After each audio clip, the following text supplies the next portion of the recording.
Bonsoir à tous, merci d'être au rendez-vous pour un nouveau JT sur Monaco Info. Au sommaire aujourd'hui, un numéro à retenir, le 3637 pour faire un don pour le Téléthon et aider la recherche sur les maladies rares.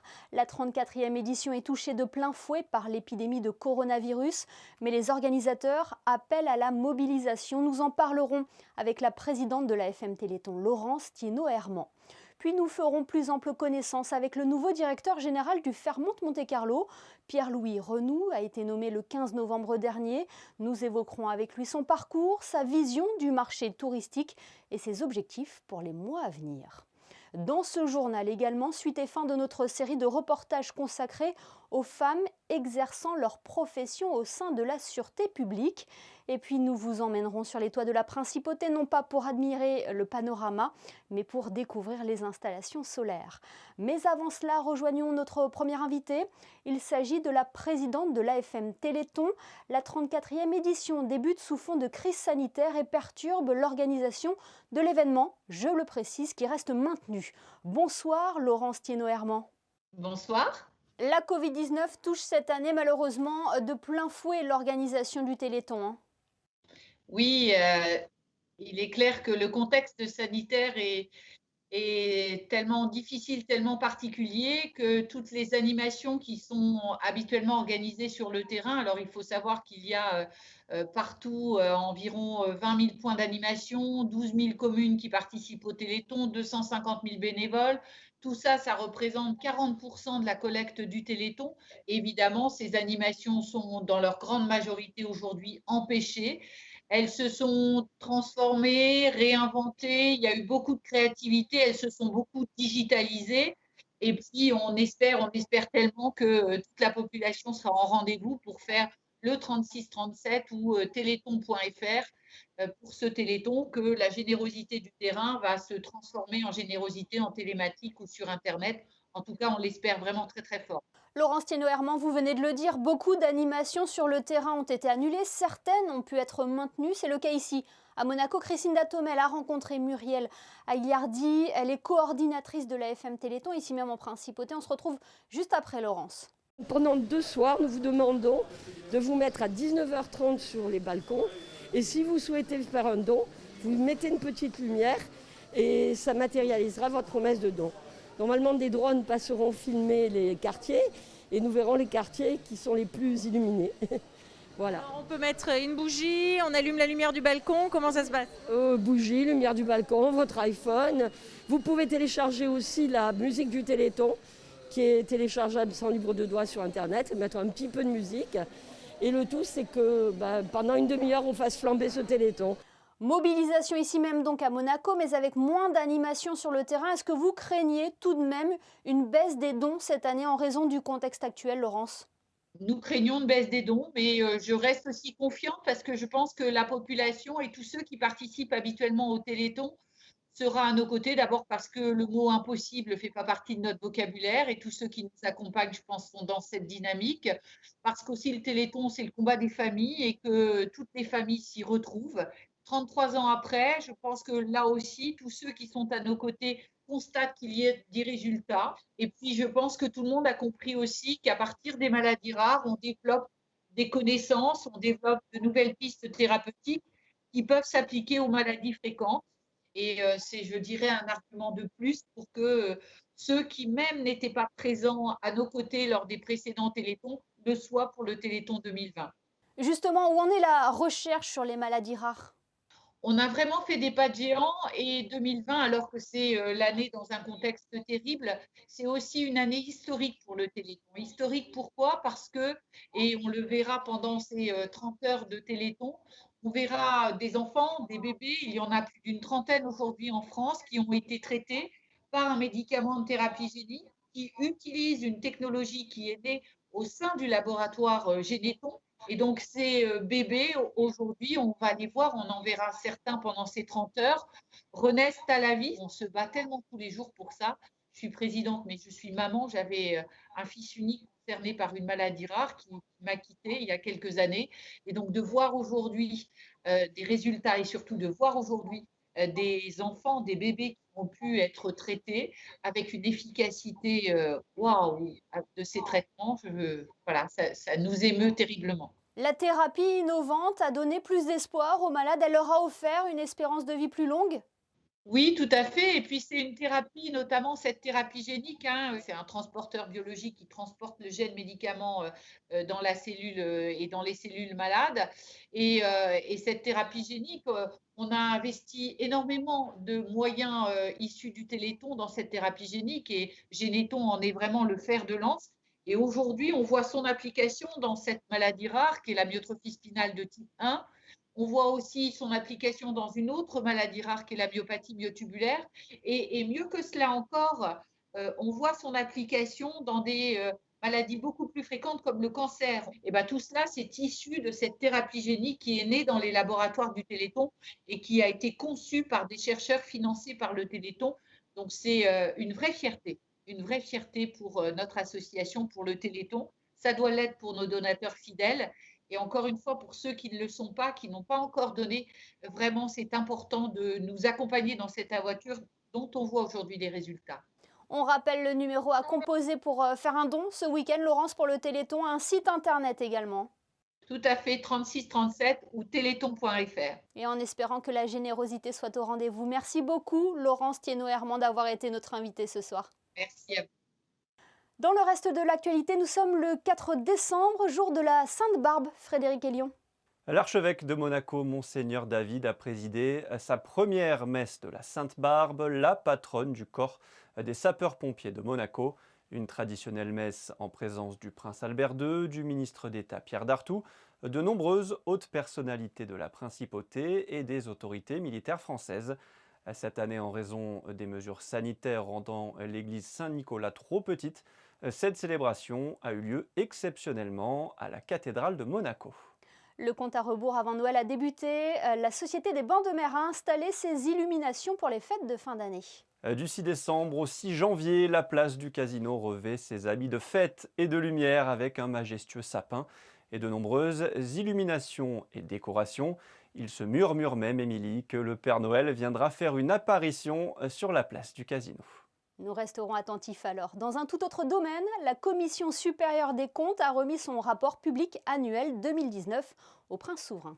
Oui, le vice-président de la Commission supérieure des comptes, Christian De Schmecker, a remis au prince souverain la semaine dernière le rapport public annuel 2019 que l'institution supérieure de contrôle de la principauté a arrêté le 30 juillet 2020. Disponible sur le site du gouvernement, ce rapport traite des activités de la Commission supérieure des comptes durant l'année écoulée. Au cours de l'année 2019, la Commission supérieure des comptes a donc réalisé l'examen des comptes et de la gestion de l'État en 2018. Merci Frédéric. Suite et fin de notre série de reportages consacrés aux femmes exerçant leur profession au sein de la sûreté publique. Pour ce dernier épisode, nous avons voulu faire plus ample connaissance avec Agathe Julien. Elle est chef de section des ressources humaines. Son portrait est signé Alexandra Pani. Mélissa, est-ce que tu as fini le rapport 21 ? Alors justement, j'étais dessus. Est-ce que tu as pu me rajouter les éléments ? Ouais, je fais 2-3 modifs et on est bon. Voilà. Ils ont pour mission de gérer les carrières des 580 fonctionnaires et agents de l'État de la sûreté publique. Entretien de recrutement, suivi de l'organigramme, gestion prévisionnelle des effectifs ou encore optimisation des carrières de chacun. Ils sont 3 à remplir ces tâches au quotidien au sein de la section des ressources humaines.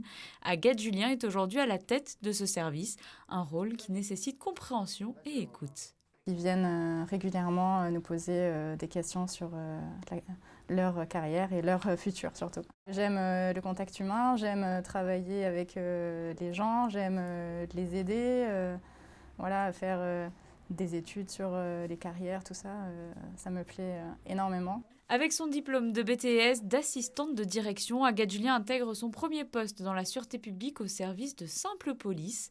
Après 3 ans, la jeune monégasque est affectée à la section des ressources humaines. En 2018, j'ai été nommée adjointe de cette section.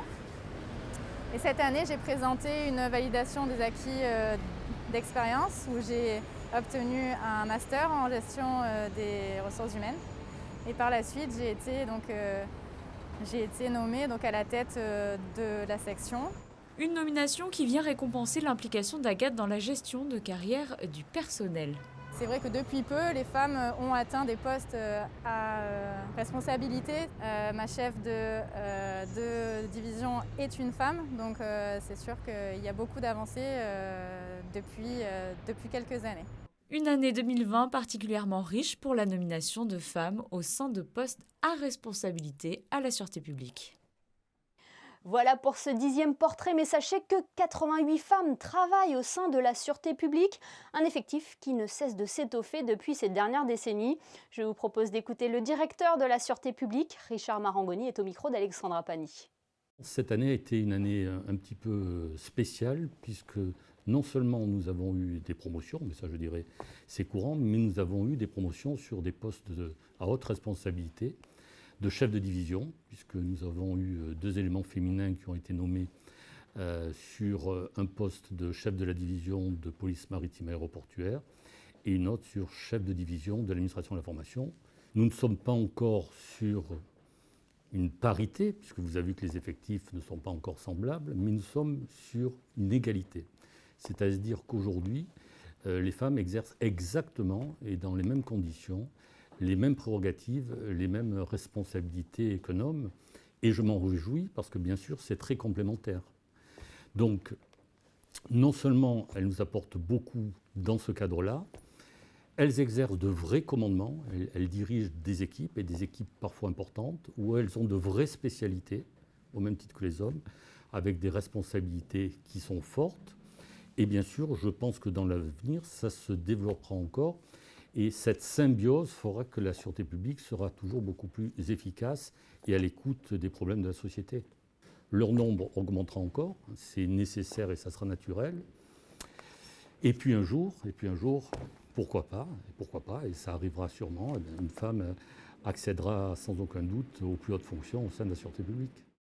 Le Fairmont Monte-Carlo a un nouveau directeur général, il s'appelle Pierre-Louis Renoux. Il a effectué sa carrière dans différents groupes en Europe et en Amérique du Nord. Il est désormais ici, en Principauté, avec beaucoup d'ambition. Pierre-Louis Renoux, bonsoir. Bonsoir Émilie. Le milieu de l'hôtellerie est un milieu que vous connaissez bien. C'est fort de cette expérience que vous arrivez à Monaco? Et oui, effectivement, j'ai eu la chance de travailler dans différentes destinations très intéressantes. Paris, Londres, Los Angeles, Washington et plus récemment Cannes. Et c'est donc un grand plaisir pour moi et un privilège de venir découvrir le marché de Monaco et de la Principauté. Voilà, à travers votre parcours, vous disposez d'une vision aussi bien locale qu'internationale. Oui, je connais un petit peu le marché monégasque parce que j'étais personnellement très curieux et très attentif à ce qui se passe sur Monaco. Je dois vous avouer également que j'ai une petite intimité parce que ma marraine habitait à Monaco quand j'étais petit garçon et je venais chez elle une fois par an en vacances et j'en garde des souvenirs merveilleux. Et donc c'est pour moi avec beaucoup d'émotion que je retrouve ces rues, ces quartiers et puis ce paysage sensationnel. Alors, quelles sont les spécificités du marché monégasque, justement? C'est un marché particulier, très dynamique, qui a une chance assez inouïe, c'est de bénéficier de tous les segments, c'est-à-dire un marché local très dynamique, un marché national de proximité avec la France, l'Italie, et puis un marché international de tous les pays du monde, de tous les continents. C'est assez rare, il est aussi également saisonnier certes, mais malgré tout bien étalé tout au long de l'année. Il est dynamique, puissant et très intéressant à travailler. Quels sont les objectifs que vous vous êtes fixés? Les objectifs, dans un premier temps, évidemment, c'est de gérer la crise sanitaire qui nous arrive pour rassurer nos clients à se déplacer sur Monaco et plus particulièrement au Fairmont. Donc c'est de trouver des solutions intelligentes qui nous permettent de passer cette période si violente et si particulière. Et puis, dans un deuxième temps, c'est préparer l'hôtel pour l'avenir, pour le futur, préparer les équipes. Nous avons la chance d'avoir un plan de rénovation très ambitieux qui va commencer en 2021. C'est aussi une des raisons pour laquelle je suis arrivé et une grande motivation pour moi de mener à bien le renouveau du Fairmont, de cet hôtel emblématique et si mythique de la Côte d'Azur. Justement, comment se réinventer pendant cette cette crise? Il faut trouver les nouvelles attentes des clients, bien comprendre qu'est-ce qui les fera demain vibrer. On a la chance d'avoir un resort très complet avec des restaurants sensationnels, Nobu, d'avoir le restaurant ouvert 24h sur 24, le Saphir, d'avoir Nikki Beach sur le toit de l'hôtel, d'avoir également un centre de convention et d'événements sans commune mesure. Et puis nous avons également un service traiteur très dynamique, très moderne, qui se déplace un peu partout sur la principauté et même à l'extérieur. C'est pour nous un vrai plus, sans compter le bien-être. Nous avons également pour nos visiteurs un centre de fitness sensationnel, un spa très très grand et puis un salon de coiffure qui est très réputé ici en ville. Et du coup, toutes ces activités, toute cette pluralité d'activités qui sont offertes ici au Fairmont, qui vont se moderniser encore et qui vont encore se développer, je l'espère, répondra aux attentes des clients de demain. Et comment se profilent les fêtes de fin d'année? Le taux d'occupation est satisfaisant pour le moment? Alors pour le moment, je dois vous avouer que ça reste très modeste. Je pense que les clients ne se sont pas encore projetés sur cette période-là parce qu'il y a encore des incertitudes sur qu'est-ce que l'on pourra faire et qu'est-ce qu'on ne pourra pas faire sur la période des fêtes de Noël et du jour de l'an. Donc nous avons préparé un programme. Nous avons pas mal de demandes, pas mal d'intérêts, mais pour tout vous avouer, il reste encore de la place et il reste encore de la possibilité de réserver chez nous. C'est noté. Merci beaucoup Pierre-Louis Renou d'avoir été avec nous ce soir. Mais Émilie, c'est moi qui vous remercie. Merci pour votre interview et à très bientôt. On retrouve à présent Frédéric Elion pour un nouveau point sur l'information. Frédéric, l'opération Culture et vous joue les prolongations. Une démarche initiée en novembre par la Direction des Affaires culturelles et les différentes entités de la Principauté qui avait permis de proposer des spectacles à un tarif unique et attractif pour maintenir l'accès à la culture. L'opération Culture et vous est reconduite en décembre avec une programmation riche et éclectique à des prix toujours avantageux. La programmation et les horaires des représentations sont à retrouver sur le site www.covid19.mc ainsi que sur les sites des différentes entités culturelles de la Principauté. Vous avez peut-être déjà commencé l'achat de vos cadeaux de Noël. Frédéric, vous avez une idée cadeau à nous faire partager? L'Institut audiovisuel de Monaco sort ce week-end un DVD issu d'une conférence donnée en juin 2019 sur le thème Monaco et la mer, en collaboration avec les archives du Palais. Alors que peut-on trouver dans ce DVD, Émilie? La réponse avec Vincent Vatrican. On y trouve une histoire de Monaco qui est vue comme un pays coincé entre mer et montagne et dont le développement, l'histoire, est obligé de faire avec la mer et de pouvoir se développer aussi par la mer. Le DVD Monaco et la mer est au prix de 20 €. Il est disponible ce week-end en Principauté dans 8 points de vente répertoriés sur le site de Tout l'Art du Cinéma. Et après une idée cadeau, une idée sortie pour ce week-end. Si vous êtes fan de théâtre et que vous n'avez rien prévu samedi, vous pouvez encore réserver vos places pour aller voir Antigone demain soir à 17h30 au Théâtre des Variétés, la célèbre pièce de Jean Anouilh revisitée par le studio de Monaco. Place à présent à votre Focus Info. Il est consacré aux panneaux solaires qui permettent de contribuer à la transition énergétique dans laquelle s'est lancée la Principauté. Sandrine Nègre et Alexandra Marangoni se sont ainsi rendues sur plusieurs toits de la Principauté afin d'en savoir plus sur le mode de fonctionnement et surtout sur les avantages des panneaux solaires. Il y a deux styles de panneaux. Tous les deux sont des panneaux solaires. Nous avons les panneaux solaires thermiques qui sont là pour produire de l'eau chaude. Et ceux-ci sont des panneaux solaires photovoltaïques qui produisent uniquement de l'électricité. Maintenant, une nouvelle génération est en train d'apparaître que nous avons installée à la Villa Marcel, des panneaux hybrides qui font les deux à la fois, de l'eau chaude sanitaire et de l'électricité. Et ces opérations, lorsqu'il s'agit de bâtiments publics, sont donc réalisées par le SMBP. Elles se trouvent clairement un peu partout, de Fontvieille avec l'église Saint-Nicolas entre autres, au Larvoto, en passant par la Condamine ou encore le Jardin exotique. Des exemples concrets de l'engagement du gouvernement princier en matière de transition énergétique. Nous nous sommes tout particulièrement intéressés dans ce Focus Info aux installations menées sur l'année 2020 et la manière dont elles changent notre perception de l'énergie, notre manière de la consommer. Débutons ici, au sommet de l'église du Sacré-Cœur au Moneghetti. Ici, on a fait une rénovation énergétique du bâtiment. C'est-à-dire qu'on a installé une pompe à chaleur en remplacement de la chaudière à gaz pour éliminer l'énergie fossile. Et on a également installé un ballon thermodynamique en remplacement d'un chauffe-eau électrique qui est moins énergivore. Et également, on a installé des panneaux solaires photovoltaïques. Les panneaux sont là pour apporter l'électricité à l'église Sacré-Cœur. On arrive à atteindre environ 20% d'autosuffisance pour l'église Sacré-Cœur en consommation électrique. Un gain de plus d'1 tonne de CO2 évité aussi. Les avantages sont donc nombreux. Ces panneaux sur un peu plus de 75 mètres carrés sont en marche depuis un peu plus d'1 mois. Un cache sera prochainement installé ici. Nous sommes là dans de la technologie moderne et l'utilisation à tout niveau est très performante. Vous savez que le but de cette installation est aussi de faire des économies et d'être à un niveau très, très précis de surveillance, de suivi, et ça c'est extraordinaire. Non loin de là, le quartier du Jardin Exotique abritait déjà des installations solaires sur l'école des Révoirs. Depuis peu viennent s'ajouter les panneaux posés sur le toit de la Villa Paloma, l'un des 2 lieux qui composent le NMNM, des panneaux haute performance dernière génération. Nous les avons au nombre de 82 pour une surface de 145 mètres carrés. Ça produit 43 000 kW par an et ça va permettre de faire une économie de plus de 3,5 tonnes de CO2 par an aussi. La manutention s'est faite par l'extérieur à l'aide d'un camion de déménagement tout simplement sur un plateau. Donc la société a pu monter tous les panneaux ainsi que tous les équipements électriques voilà, sur la toiture.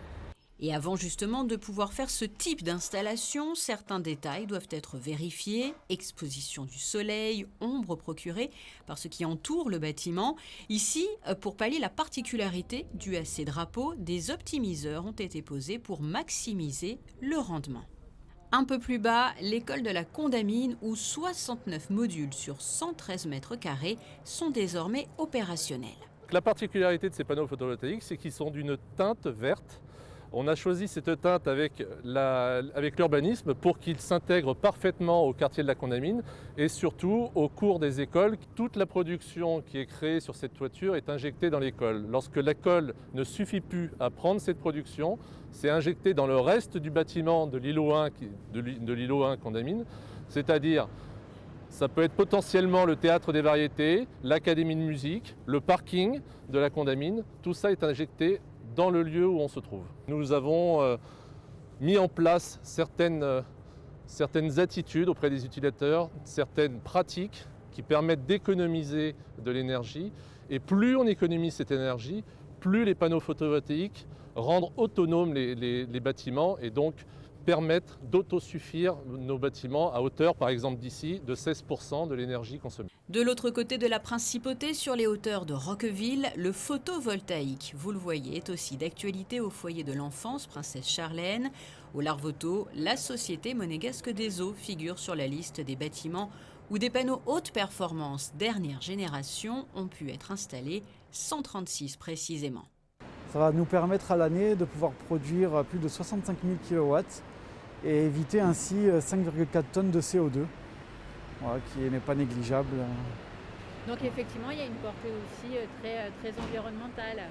Tout à fait, surtout que nous allons pouvoir autoconsommer la totalité de la partie administrative et le surplus sera réinjecté dans l'installation de pompage de la SMO qui est très énergivore, donc le tout va pouvoir permettre un gain écologique très important.